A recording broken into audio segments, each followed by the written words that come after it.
All right, today we're looking at the problem. What is the y-intercept of the graph of 3x over 7 equals negative 5y over 9 plus 21?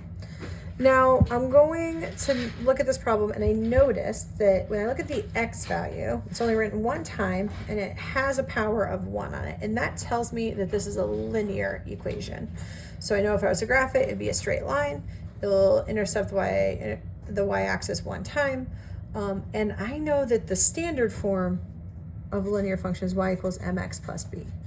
So I'm going to try and rewrite this in this form because the b value right here is our y-intercept. So that's really what I'm looking for. We could leave it in this form or we can kind of rearrange. So I'm going to rewrite it with the negative 5y over 9 plus 21 equals 3x over 7. Just so that as I'm solving, I can really start to see it more in this form. Okay, the first thing I notice is I want to move this 21 onto the other side of the equation. So if it's plus 21 on this side, I'm going to subtract 21 on both sides. So it'll be like that, and it will cancel here. I'll get negative 5y over 9 equals 3x over 7 minus 21. Now, when I'm looking at this y value, right, I can think about it as negative 5/9 and move it all at one time, or I can move it in kind of two separate parts and think about this first as a division problem and then a multiplication problem. And I'm going to think about it that way just for today to make sure it's very, very clear for everyone who's maybe not feeling super confident with fractions, but does feel good about linear equations. You can still easily solve this problem. So we're trying to get y alone, and I see divided by 9. So the inverse of division we know is multiplication. So I'm going to multiply by 9 on both sides of the equation. So we're going to multiply by 9 here, and we're going to multiply by 9 here. So we multiply by 9 here, it cancels. We have negative 5y.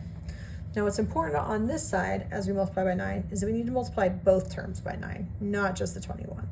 So we're going to do 3x over 7 times 9, which becomes 27x over 7 minus 21 times 9 is going to be negative 189.